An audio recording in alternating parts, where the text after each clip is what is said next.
Hey guys, today we're going to go through another walkthrough on my garage, and it is my personal winter vehicle when I can't drive the sick 1LE.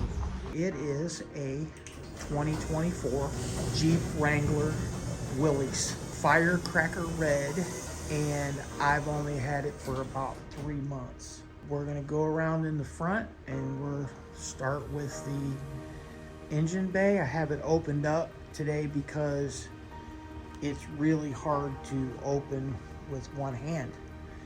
So let's look at the engine bay. This particular Jeep is a 3.6 liter Pentastar V6, and it produces 285 horsepower and 260 foot-pound of torque. I have had it since brand new, and no, I have not done one thing to it. The only thing I have done, I guess, is put in a really cool phone mount, and we will get to that. I will show you that. So I don't really have a whole lot to compare it with because this is the first Jeep I've had in 10 years. I had a Jeep in 2014, and when I got a divorce, my ex-wife got the Jeep. It was a Wrangler Sport 2-door, yellow and black, and I will show you a photograph of that. So it's been 10 years since I've had a Jeep, and I'm pretty excited about being able to land this one. It is one of the very few left over for 2024. And I'm just going to go over a couple of things that I've read about and learned about on other channels to point it out to you so that you know what it has. The upgraded grill, it is a true honeycomb grill with 7 slots, and it actually is open for full air flow. The front bumper has these 2 tow hooks built right in, as well as the fog lights. Now I do plan on possibly putting a shorty on there, which would eliminate the part over the front wheels, as well as a winch on it. Okay, so I have shut the hood so that I can show you what it looks like with the hood shut, and it says Willys right on the front. I'm going to also show you that it has the Rubicon fenders on it, which is very cool.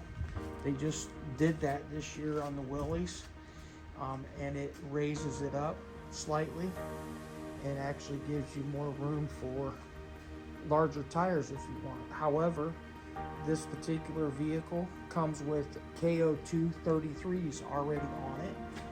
Another reason why I decided to go ahead and upgrade to this Jeep was because it pretty much had everything on it that I was wanting to put on my other Jeep. So it has rock sliders built in. It's not a step by any means, it's a rock slider. And I'll show you that better when the doors are shut. So now let's go inside the Jeep, and I will show you a little bit about what's going on the inside. It has cloth seats in it. They are heated, and the steering wheel is also heated, which is one of the other reasons I wanted this for winter, because coming home from being out in the semi all day, cold, it's nice to get into a warm vehicle with heated seat and steering wheel. So now I'm going to start it up and show you what the dash looks like. It has a completely redesigned dash. It comes with this very large screen. It is much larger than the other screens. It has analog gauges, which I love. That way, if anything ever goes wrong with the computer, the gauges at least still work. I had purchased this really nice bullet point phone mount, and there's also a place on this particular side for a action camera. One of the other really cool things about this Jeep is it comes with a 410 rear end already on it.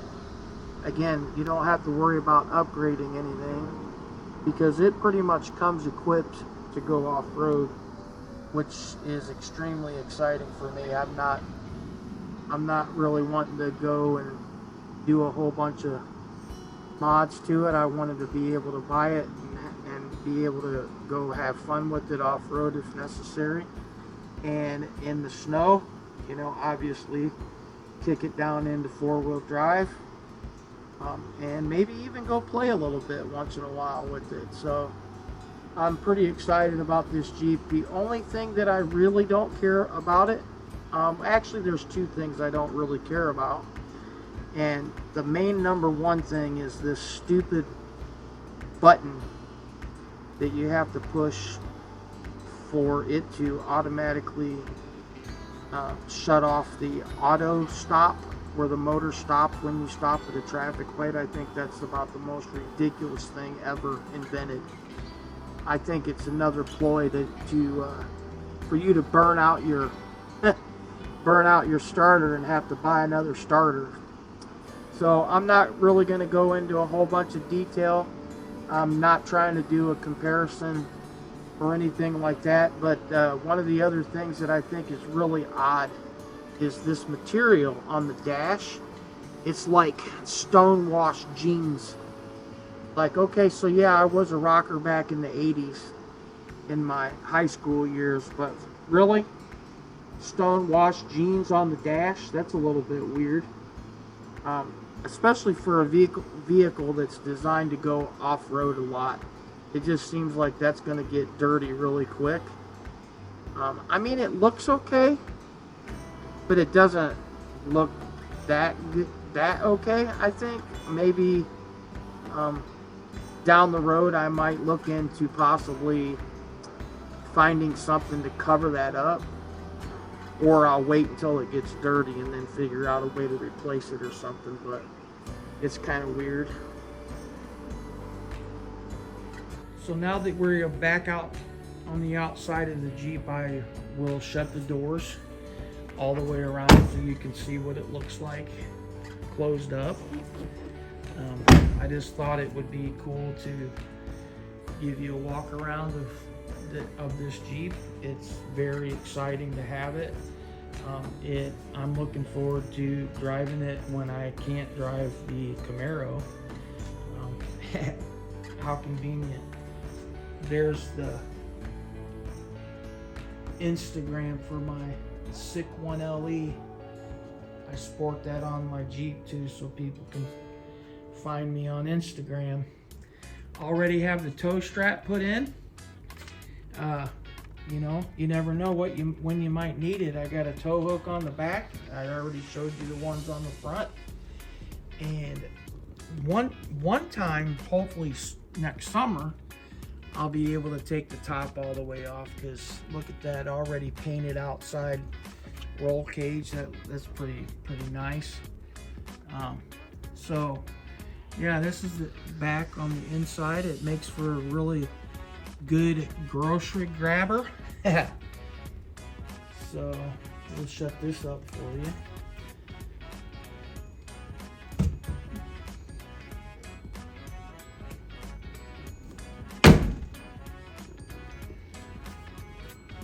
This spare tire on the back always makes the Jeep look like a regular Jeep. I put limo tint to make it limo dark. It is, you cannot even see into the Jeep. That's what I love. And I also had 35% put on the front windshield.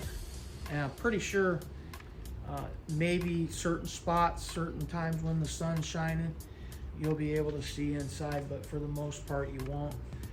Funny thing though, because in the summer, when you take the doors and the top off, everybody can see everything you're doing. But when I got the top on and the doors on, guess what? I don't want anybody to see. I just can't have a vehicle without tint on it.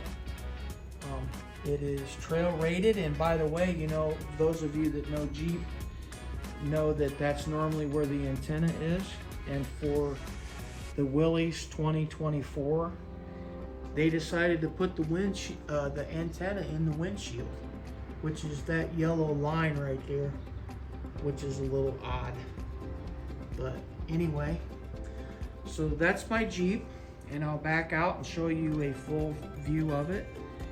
It only has 600 miles on it, and today when I got home from work, I decided it was time to give it its first wash and check out what exactly kind of protection it has on it, because they say that they put a protection on it at the dealership where I bought it.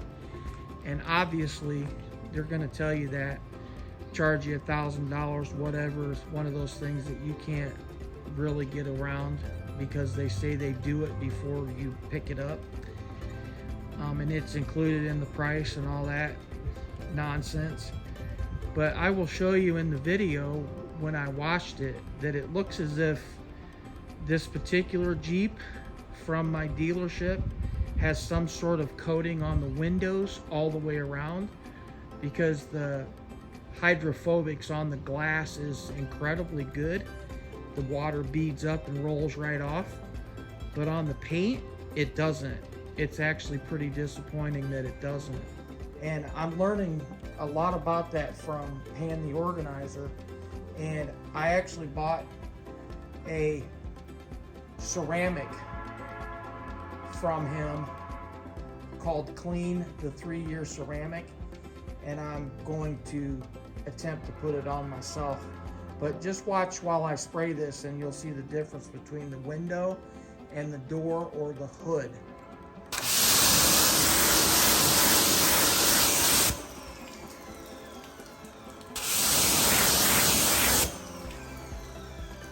See how it just lays flat? There's no protection on the paint, none. Window, hood. Wow, what a difference. So anyway, I bought it from there anyway, just because I knew that there weren't a whole lot of these left. So I went ahead and picked up this Jeep, and I wanted to take a minute and show you guys my Jeep. And I appreciate you sticking around and checking it out. If you have a Jeep, tell me what kind you have down in the comment section. And if you think I should do something to this Jeep other than a shorty on the front with the winch, what do you think I should do to it? Fill me in on that. In the meantime, thanks for hanging out with me and stopping by, and we'll see you on the next video.